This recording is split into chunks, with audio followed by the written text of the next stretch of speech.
pleasant Saturday to you. Welcome to Lone Star Park at Grand Prairie. Alongside Rick Lee, I am Jim Byers. We have a dozen races today on this beautiful Dollar Day. What a gorgeous summer day it is. There's some breeze, some might say wind, to break up the heat. It's 92 degrees, but beautiful conditions here.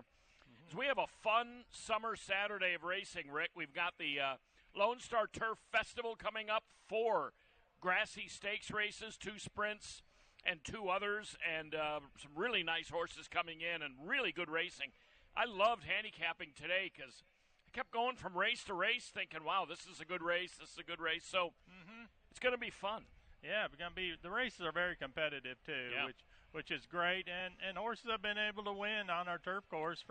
We've seen a lot of deep closers, we've seen speed hold. I mean, it's been really a fair surface this year. And we start right out with a very contentious first race. It does have a field of 6, but you as the morning line maker, I thought this was interesting because your highest morning line, now granted it's a 6-horse field, but 6-1 is the highest price on your line. Your morning line favorite in here is 5-2, but still, that's not much spread between the shortest price and the longest price. And I'm actually taking a swing with the long shot on the line in Vino, Texas Jess. This first race, 6 furlongs on the main track, Texas bred. Note the purse increase. We've just had a Texas bred purse increase, $50,500 for this allowance purse for these T-bred non-winners of 3. Yeah, it's too bad you can't lock in your odds right now. I mean, 33-1 at the moment. There you go. And, you know, your horse has been in the exact in 5 of 11 races. That's why I couldn't make him higher than 6-1. I mean, this is a nice race. High Cinco's taking the early money, it looks at the moment. That is the horse I thought would go favored in here. You know, he's got nice credentials. He wins a stake race over the winter at Houston, finishes second in a second sprint stake down there. Has tried open rivals at Evangeline Downs, caught a sloppy track. I mean, he was overmatched and caught a sloppy track, so you can draw a line through that one. 2 starts up here at Lone Star Park, 2 second-place finishes. I like his running style. He doesn't get too far out of it. He's not one of them that's going to get involved in a speed duel. He usually gets a really nice, advantageous stalking trip, and therefore I'm giving him a slight edge in here. You know, I only have him 4th. I don't remember exactly what was running through my head at that point. I just preferred the older horses in here. I went 2-1 on top. Jess Burney, the second choice, is a 4-year-old. He was used very hard last time. He did draw off and won very easily against non-2 Texas breds, now makes that next step. But, boy, that was a romping win, but he was really asked hard. Now, that was May 2nd. He's had a bunch of time off and a couple of works since. And he turns back in distance, too. He's not normally a sprinter. Yeah, he's never sprinted. No. Isn't that curious? He's never sprinted. Odd. But he had never tried dirt either. And then he runs that huge race. Yeah. Wins by nearly 8. So, you know, it'd be interesting to see if he can hold form sprinting. Yeah. So I went ahead and took Vino, Texas Jess. He hasn't been out since the second week of the meet. His race against Open Company on the turf here in the second week of the meet, I mean, he was facing really, really nice open first-level allowance horses, and he just had no shot in there. But if you just isolate his main track sprints, they're not bad. And he tends to run okay fresh. He's run some good main track sprints over the last couple of years, dating all the way back to 2024. He's 0 for 3 this year, but 2 of those were on turf, and the other was he was coming off a long layoff. I just think maybe, after a dull effort here on the turf where he just didn't run a jump, maybe Calhoun will have him ready for this one. The works seem okay. At least he's had steady works. Yeah, and our College Station friends, they may like that Aggies Creed. It's interesting, Aggies Creed was heavily favored in front of High Cinco and Texas Creed just 2 starts back. And then, he runs a solid race. They run Aggies Creed on turf. Obviously, not his best surface. Comes back. Instead of being, 8-5, you're going to get a much better price today against the same horses. Really interesting race. On to the second. Race 2, Scratch the heavy morning line favorite, number 7, Divine Wind, who I'm guessing was all of our top picks. So we're on to scratching into horses here. This is a non-winners of 2 claimer, fillies and mares, 3 and up, in for $25,000. Yeah, this race just got competitive. I'm on Easy Kiss right now. Easy Kiss broke her maiden at Oaklawn Park, and for those that don't know, this is the best dirt racing in the South, unquestionably, is at Oaklawn Park. That was a really nice maiden special weight, our maiden $35,000 win. Did not run well against winners in her second start up there, but shipped here on May 10th. Unfortunately for her, she caught a sloppy track. Still showed excellent early speed. Finished a tired 4th as a pretty solid favorite. Comes back at the same level. Gets a fast track today. 2 subsequent workouts, proving she came out of that wet track race, in good order. So, Hall of Fame trainer Steve Asmussen. I'm going to give Easy Kiss. I still think it's a slight edge because I still think this race is pretty contentious. Yeah, I do too. I went ahead and took Grand Circle. It's not my most confident pick of the afternoon by any means, but she was bet a bit at a similar level last time here on the slop, the race with Easy Kiss. She finished a length and a half in front of her. The race before that, she just went snake eyes at Will Rogers and won by 6.5 at 1-5. Yes. So it kind of makes you wonder about the quality of that particular maiden special weight field. Her body of work is not that great, but I trust the connections. She's had a steady work tab since her last race a little over a month ago. I think it's kind of a toss-up with Divine Wind out of there. Mother of Pearl is interesting. Her first start here versus Holder. She's really fast and goes turf to dirt. Some of her New Mexico races, and this is a filly that started with a trainer who's I'm not familiar with, but anyway, a guy in Kentucky, and then winds up in this region, then winds up in New Mexico, but she's fast. Yeah, and just quickly, Secret Vintage looked very good at Turf Paradise in 2 career races. Ships up here, they try turf, and why not? If you have good early speed, everybody wants to try a 5/8 distance on turf. Didn't run especially well. Back to a preferred surface and taking a pretty significant drop in class. So if you like Secret Vintage, I'm not going to talk you out of her. And the trainer, Isaiah Ortiz, has fired with some horses here in limited tries this meet. Race number 3. Scratch the 1, Sassy Flyer. Race 3, 5.5 furlongs. Non-winners of 3 claiming fillies and mares. These are Texas breds in for $10,000.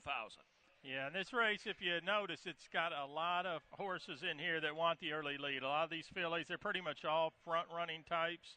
I like Bella's Girl. I especially would like to tell Ram Diego not how to ride a horse, but try to take back a little bit. And it might be difficult because when you draw inside, you get all those horses with early speed to your outside. But, she's one of the few that's proven she can take back a little bit and still come on and run because this field, like I said, I expect a much faster than average pace for this class level.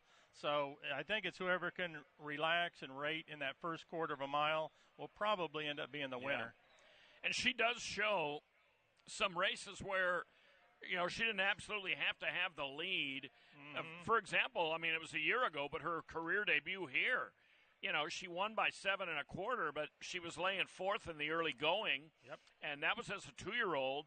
I'm glad that they had a trainer change. Ron Stolich apparently changed trainers this month, as this horse was trained by Tristan Ashford, now is with Gustafson. But keep Iram Diego on the horse. He's the only rider that's ever ridden her. I know. Among the others, Quicks is aptly named. She is very fast, and this distance should suit her. Franny is coming off almost a year layoff for J.R. Gonzalez, who's had good numbers this year, not so much this meet in limited tries, but overall. And the work tab for her is sort of slow, you might say, but on balance, I think she fits it. There's a lot of contention in this one. And horses with early speed, they like to be outside her rivals. She's extra, has the benefit of being outside, and Ronnie Craven's all of a sudden, just in the last week, it seems like all of his horses are running much better. Yeah. So, she's extra, a lot of speed, and may relax a little better being outside instead of between horses. Yeah. Ronnie started out very hot, won several races right off the jump, and then cooled off, and now, as you mentioned, he's starting to get hot again. Race 4. We have a couple of scratches out of the 4th. Take out the 3, Innova, who was the morning line favorite, and the 4, Bobby Brinkley. These are all older runners in for $25,000 tags. 6 furlongs the distance. They're non-winners of 2 races this year or non-winners of 4 lifetime. Yeah, and you'll be glad to know Innova's in Friday, so you'll have another shot at Innova Friday. Well, I was picking him today. I mean, he doesn't lack for opportunities to race. No, I think he's back on turf Friday. But alrighty. I got Trust Daddy in this race. Again, you can tell by the morning line. I think it's a highly contentious race.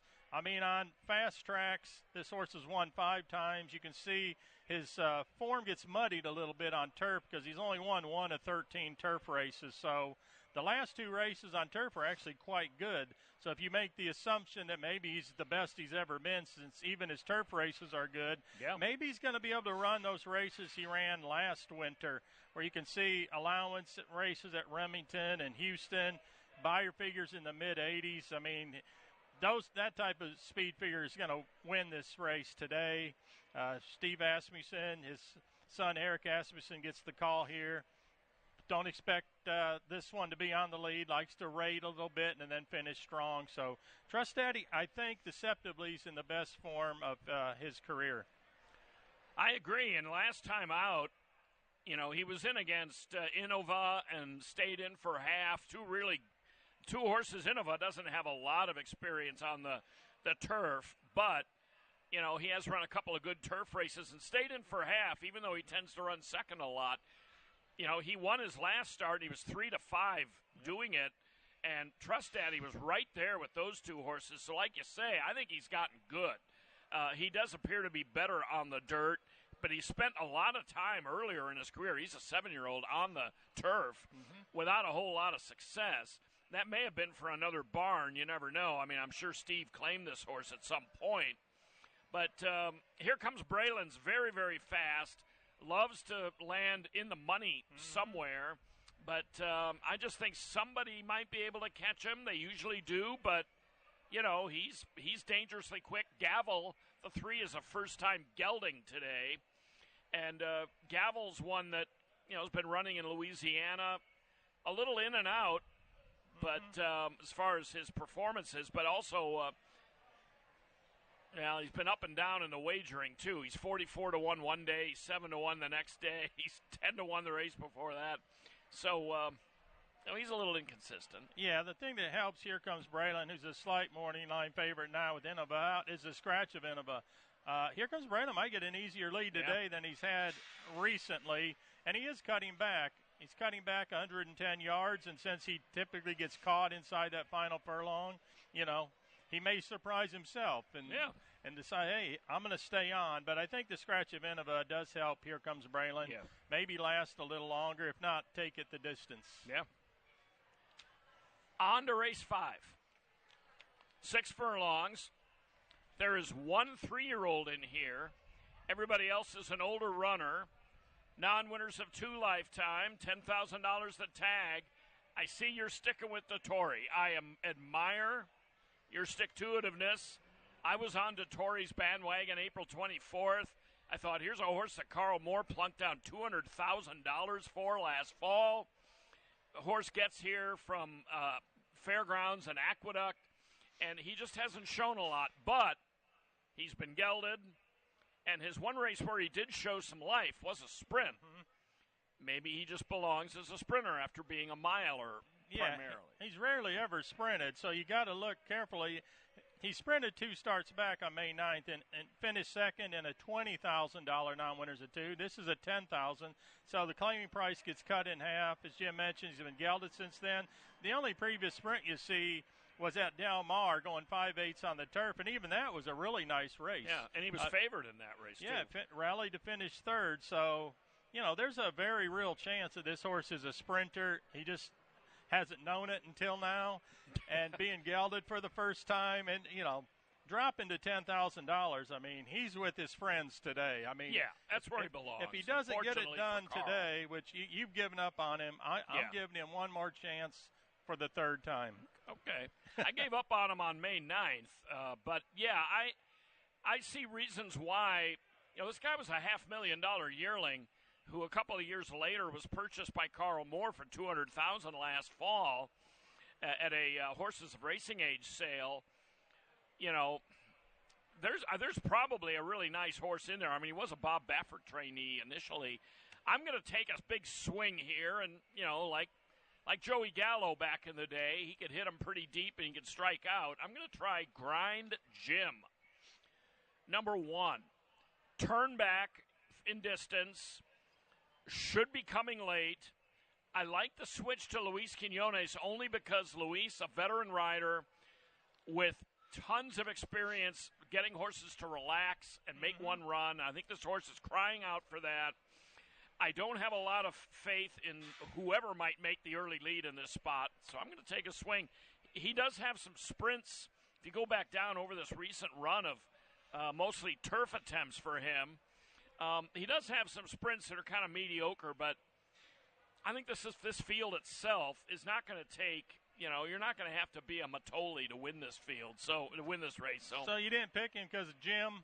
Be like me picking Grind Rick. This is well, you did take Classic Rick one time. Classic Rick, and but it worked out for me. You took it because the owner names the really good ones after himself, yes, and his name was Rick, and you got a nice win out of that. Yeah, and I will mention Outlaw Empire since I made him 5-2. He gets a huge buyer figure winning at Fairgrounds. Again, very good racing down there. That was a huge race. He comes up here to Lone Star Park in an allowance race. Obviously, they thought he could win an allowance race because these are really winning connections with this horse. Catches a wet track and doesn't run very well. So if you go down, did he have any other wet track races? Yes, and you see one at Churchill, and he ran very poorly. Yeah. So this horse just doesn't like a lot of moisture in the track.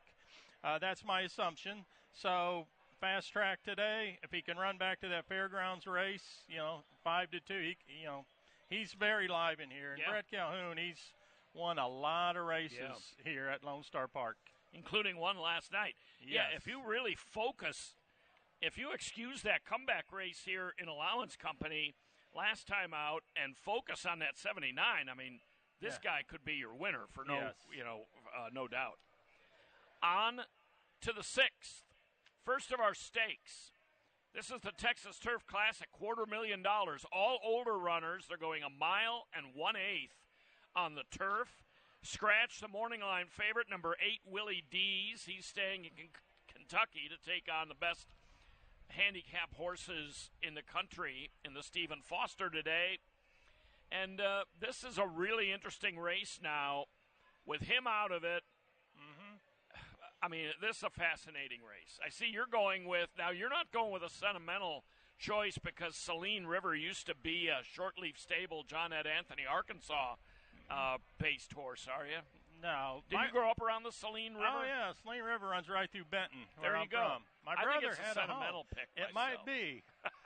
I'll tell you after the race. Okay. If he loses, I'll say, that sentimentality got me. But, I think Mr. Omaha benefits most from Willie Dees, wouldn't you say? I almost picked him. I mean, Mr. Omaha, now that we've had the scratch of Willie Dees, there goes a lot of the speed that was going to maybe put pressure on Mr. Omaha. Mr. Omaha still has to prove that he can run on turf, but, he's got the speed figures, he's got the pace advantage in here. But I'm going with Saline River, who I actually think is a really nice horse. He's won 10 out of 20 races on turf. I mean, you don't see that very often at all. He's got a very much a high percentage trainer in Robertino Diodoro. Won a couple really fast allowance turf races at Remington in the fall. Wins a stake in dominating fashion, just 2 starts back at Turf Paradise. He only gets beat a neck last time out. Don't worry about the regression in buyers. That was a marathon race, and, I don't care what buyer you get at a marathon distance. Yeah. Now he's back at a distance that more suits him. Has enough speed to be in striking position if Mr. Omaha gets away from there. I don't see an excuse for Saline River. I think he's in good form. He loves turf racing. He's got the perfect running style, for this race. I do think there's other contention in here, but I like Saline River. Yeah. If I had picked Mr. Omaha, which I was tempted to do once Willie D scratched, that would have been a sentimental pick because I like Brian Hawk, the owner breeder. I've watched Joe Auffolter win races since I moved here in 1988 to this region. He's so fast, but in his damn Cosmic Code was a Juddmonte horse, I believe, who started her career with Brad Cox. Wound up, but was 0-for-3 on the turf. Nonetheless, I just don't know Mr. Omaha. He's very good right now. Those two races here were basically glorified preps, and the second one was really good. But I don't know about the 9 furlongs, and he may get pressed a little by somebody like a Count Dracula, somebody like that. So I'm going with Gigante. This guy's earned almost $1.5 million. He's sharp right now. I mean, he's earned over $1 million just on the turf. And obviously, his absolute best days may be behind him, but he's still in pretty darn good form. He ran a nice race in the Sexton Mile because Stuart Elliott was in traffic in the upper stretch. He tried to go out. That hole closed up. Then he had to go in and still made a nice move on some really nice main track horses in the mile. So I'm going to try him. I think Giocoso for Keith DeSormo, who's had a really blah 2026. But I think Giocoso, he's been facing that Asmussen Superstar in Laganos in his last couple starts. Gets Lasix for the first time today. I don't think they'd ship this horse in here if they didn't think he could pack a late punch. Right. So I'm gonna give him a look for second. Yeah, really good race. Yeah, 2 millionaires in that race. That is pretty nice. Should be good. On to the 7th. 3-year-olds and up. Non-winners of 2 allowance here in race 7. 1 mile, scratch the 2 Spectacle. Yeah, and I like the 5, 40, 20. It's another Diodoro Barnes selection. This horse, first time on Lasix, wins by 12 lengths in a maiden special weight in January.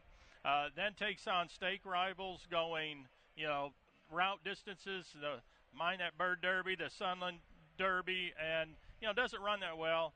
Gets back on Lasix here June 11th, adds blinkers, and the horse runs a really nice race. Finishing second, got a strong buyer speed figure. The winner of that race, Indy Road, was a bit of an upsetter, but he went to the front and just, he just freaked that day. So Indy Road went wire to wire. 40-20 runs a really nice second. Giovanni Franco takes over the mount on this 3-year-old colt. The connections are winning just under 50% as a trainer-rider combination. It just looks to me like this horse, is one of those types that must need Lasix to run his best race. And since he's on the medication today, I assume he's going to be pretty difficult to beat. Yeah, I agree. Race 7 here. It's an allowance. Non-winners of 2 life. I agree. 40-20 came out to the racetrack and was scratched early in the meet by the vet, but came back last time. And I think, even though he did run second, as you mentioned, to Indy Road, kind of a long shot, I think he ran well enough to prove that he's rounding back into the kind of form he showed last winter. So I like him the best in here. And, as far as the others, Permissione ran a really nice race last time for Danny Pish, was a very clear third, and was just a neck behind Mellencamp, who's a pretty promising class horse. Gunfire stretches out. You got to keep an eye on those gun runners. They always seem to perform well. Why Not Him got a really nice trip last time, but dusted the field. So good race here, but I, like you, I'm kind of solidly behind 40. Yeah, I will say with Gunfire, narrowly beaten. That horse was 4-5. McDude, who beat him, it was 8 lengths back to third. He hasn't, on dirt, he hasn't won a route of ground before. It's going to be real interesting to see. But Scott Young looks like he's done a marvelous job since he acquired or took over the training on this horse. Gunfire, to me, is the one to catch. Yep. Race 8 is the Grand Prairie Turf Sprint. Race 8 is at 5/8 of a mile on the turf. Starts the pick 5. $809 a one-night carryover. This is a race where I didn't know what to do with your top pick and the obvious favorite in here, usually wrong. I didn't know what to do because I'm not really sure why they're putting blinkers on this horse. But nonetheless, I'm going to take another Joey Gallo long shot swing. But let's talk about usually wrong, who in his career, previous 14 races, has never worn blinkers. Yeah, that's an interesting move. Yeah, this horse, I typically joke, finally a horse named after me, but after saying that for 2 straight years, I'm not going to this year. Usually wrong. I think a case can be made that he's better this year than he was last year, and he was really good last year. You know, he won both our Chamberlain Bridge and our Grand Prairie Turf Sprint. This year, though, fast forward to this year, I mean, at Fairgrounds, he was super good. Won 3 consecutive races, 2 stake races, earned buyer figures that he's never run before in his career. He goes to Keeneland off that Fairgrounds form, is not allowed to run on Lasix. He's in a grade 2. And, you know, he ran like a horse that probably needs Lasix because he showed that brilliant speed and then he faded. And then his last start here at Lone Star Park was a dirt race. So, you know, to me, and that's a pretty good dirt race. So, based on what I've seen this winter of him on turf, he's every bit as good as he was last year. Last year he won this race pretty comfortably. Obviously loves our course. He's unbeaten over it. And I just feel like if he runs his race, which I fully expect him to do, you know, he could be a handful in here. His nemesis, Jackman's Ride's in here. You didn't use him? No. Oh, First wow. time I think I've ever not used him. Yeah, you love that horse. Yeah, I am a big fan of his. I don't think the trouble he got into in the upper stretch on May 25th was that big a deal. Again, that Chamberlain Bridge was taken off the turf, run on the main track. Jackman's Ride at this stage, you know, is a much better turf horse. I just think there's so much, any of these 5/8 turfs, they're so loaded with speed. If he doesn't get the lead pretty much by himself, he's not the same kind of athlete. True. I think this shapes up a little bit for a horse that might be able to finish well. That's why I'm going with Let's Go Mark, who I think is a little bit of an under-the-radar guy. You know, last out, he and Surveillance benefited from the race coming off the turf. Surveillance is an outstanding. He's a millionaire dirt horse. Yep. Not so much on the turf, although he can get over the surface. Let's Go Mark ran a super race last time out. Race before that was admittedly an optional 25 claimer here, but he ran a really nice race. Beat stayed in for a half and some decent ones. Unbridled Bling, very, very fast. We saw him last night. You know, this guy has some races in the past, including in the Chamberlain Bridge last year. He was only a neck behind, usually wrong. And I think he's in good form. And I think at 12-1, I couldn't not take him. So I'm going to try Let's Go. Yeah, I will say immediately after that May 1st race, I remember telling you he should have won by 3. Yeah. I mean, he did not have a good trip at all down inside. And then he finally was able to get some room, and you can see he made up 3 lengths and it seemed like 100 yards. Yeah. So that's not easy to do. I knew the buyer would be misleading because he did not have a clean trip, even though there's no trouble comment there. Yeah. That was not a good trip for him. Sawazdi is extremely fast. Jackman's Ride, extremely fast. Usually wrong when he wants to be, you know, can mix it up early with them, but he can also sit back. That's why I don't know about the blinkers. I mean, Robertino Diodoro doesn't need to explain to me why he's putting blinkers on that horse. But, I mean, he's already naturally very fast, and there's tons of raw speedsters in here. Yeah, there is. So I'm just going to try to beat him, but I have the ultimate respect for him. Race 9. Race 9, to me, and I haven't looked, we've got the same picks. Tough call between these two Asmussens. These are maidens, 6.5. Scratch the 3, take the rail, scratch the 7, duck it. I'd certainly race where speed figures won't do you any good whatsoever. Every horse in here runs in the mid and low 60s, so, I mean, it's not going to help you. You got to think about trip, who's most apt to improve, who's the more lightly raced, and all that gave me to Inwood Drive, who ran only twice last year, and both times a route of ground and didn't run at all. So comes back May 30th after a very long layoff for Hall of Famer Steve Asmussen. He's now a 4-year-old colt, and he ran a really good race. Yeah. He didn't break real alertly, but he came on, finished second. It was 3 lengths back to the third-place finisher. I thought that was a really sharp performance. Goes from 5 1/2 to 6 1/2 furlongs. That could be very significant. And if he breaks better today with that race, under his belt, there's no reason he won't improve, and that doesn't mean others won't improve either. But I think his license to show more is greater than some of these others probably have to show. Yeah, I agree. The other Asmussen just ran second to Mellencamp. Mm-hmm. Mellencamp had a lot of trouble in that race, but wise decision. 2 horses I wanted to mention, both on the outside. Mystic Mate, he didn't break particularly well last time at Turf Paradise and got rushed. The rider really rushed him hard to get him up into contention. Franco, is going to give the horse a more patient ride today.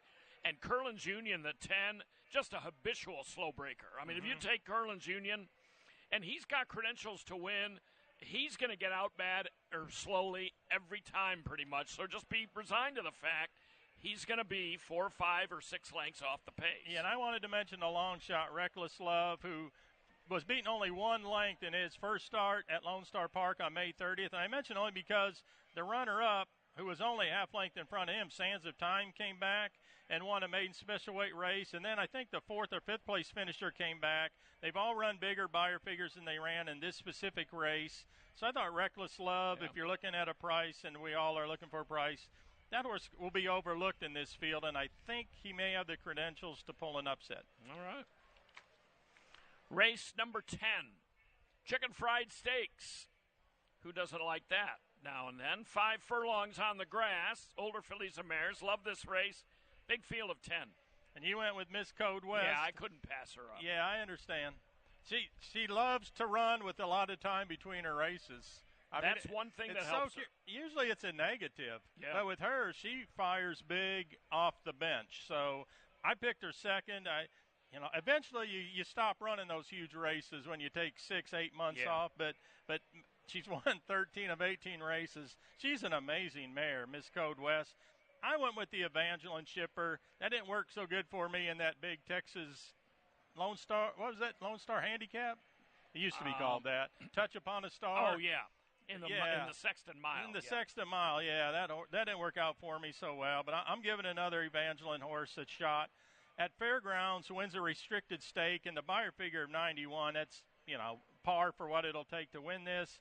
Subsequent races have been really sharp, too, down in Louisiana on the main track. Getting better with age. 5-year-old mare now. She's definitely getting better every season. She's won 10 of 24, but 4 of 6 this year. And 6 of her last 9. I mean, they lead her over. She's very likely to win based on those numbers. Yeah, she'd run on crushed glass. It doesn't matter. Dirt, turf. She's beaten Open Company a couple of times, too. Yeah, so I think Sassy Strutter deserves favoritism, but we'll see if Miss Code West, what the public thinks of another layoff victory for her. But it's going to be tight. Not that others can't win. I mean, Bantera's super sharp right now and others. Yeah. I don't have too much to add there. Fine Finish might take some money for Calhoun, but she does not usually sprint. However, she did win just to complicate things, she did win a 5-ace turf sprint over Bantera and a pretty sharp Tiz-a-Whiz back in February at Houston. But, and she finished second in this stake last year, Bantera. So, the Calhoun barn can do tremendous things. Yep. Race 11 is interesting. It does have 4 scratches. Race 11 today.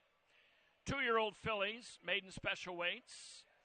Only one of them, Express Success, has ever had a prior start. Scratch the 2, Shoe Money, the 3, Bobcat City, the outside 2, 11 and 12 also. Yeah, that was disappointing because Shoe Money, I thought finally Calhoun had a pretty good price. Not to win. I obviously, based on the morning line, Express Success is going to be very difficult. Like Jim mentioned, she's the only one with experience, and that experience was 2 really nice, promising races at Keeneland and then again at Churchill Downs. First time Lasix coming back here to Texas. And I don't know how many times I've seen Asmussen 2-year-olds run in Kentucky. Usually they don't run this good, and then they come down here and win. This one actually has raced well. So this filly, it's going to be very difficult to beat.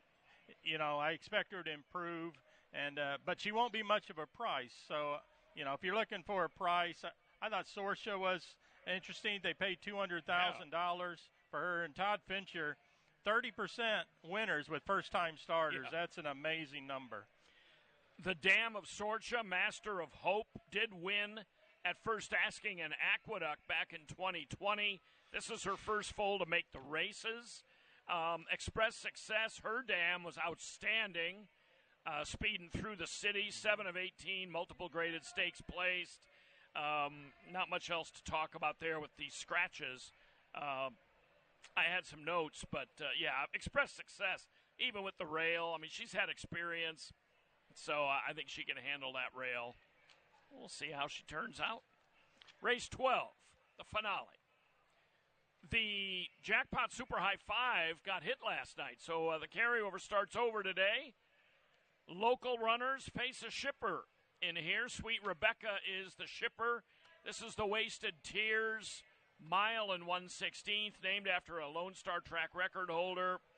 And an interesting group of fillies and mares that are older in here, but, Sweet Rebecca. New with Mike Maker, formerly with Brendan Walsh. She looks like, she should justify a pretty short price. Yeah, Mike Maker, we thought was going to bring down two favorites, Willie Dees and then Sweet Rebecca. Sweet Rebecca makes the trip. You can see stake victories at Aqueduct, stake wins at Gulfstream Park.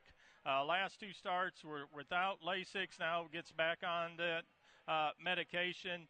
Her best figures look good. She's very much experienced in stake races, including graded stake company. So she's got the speed, has the class, has the best of connections as well. This is horse racing, though. They're all beatable. She's never been over this surface. She's maybe never raced, on a day with this type of heat. Exactly. So, you just don't know. I think Tiz Wiz is coming in this race in really good form. The last race was good, but it was on dirt. If you look at, her two previous races on turf, they were two victories. And I don't know what you did with La Fantista, but third. Man, she's running. Yeah, she's running she's lights so out sharp. Here.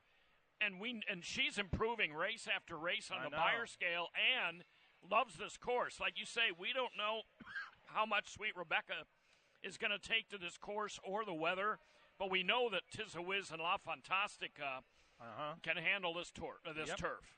No doubt about that. Yeah, we have the same exact picks in order in that 12th race.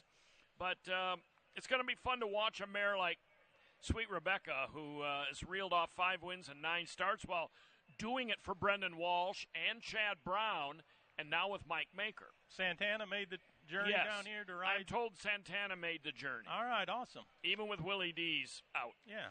All right, that's it. 30 minutes to post. Everything $1 today, pretty much everything.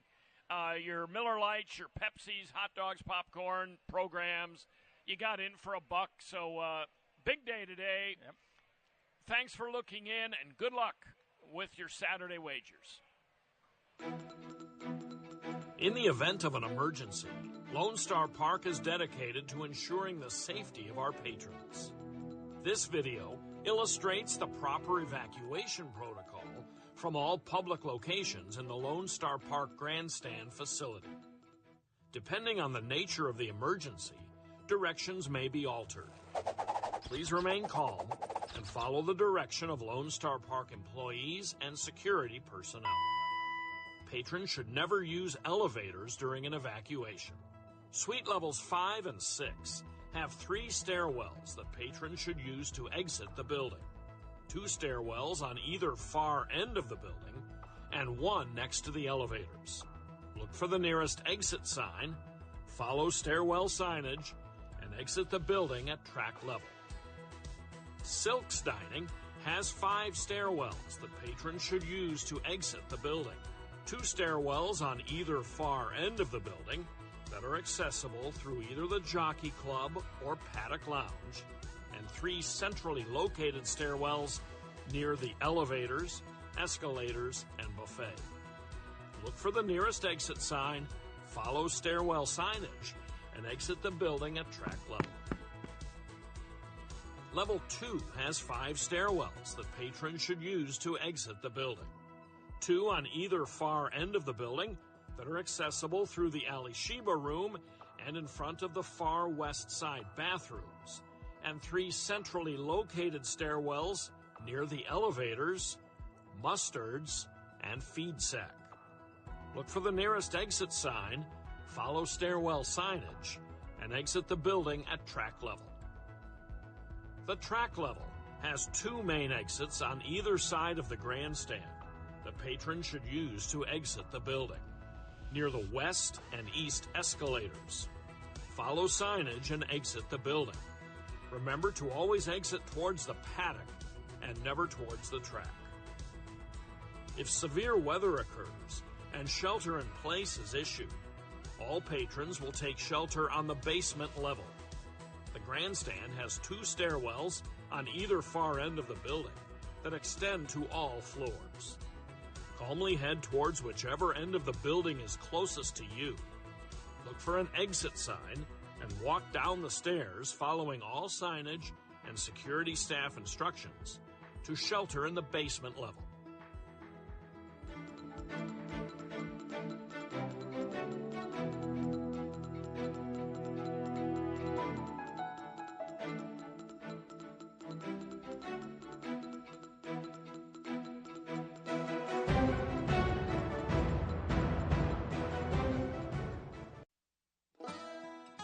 Hey, you.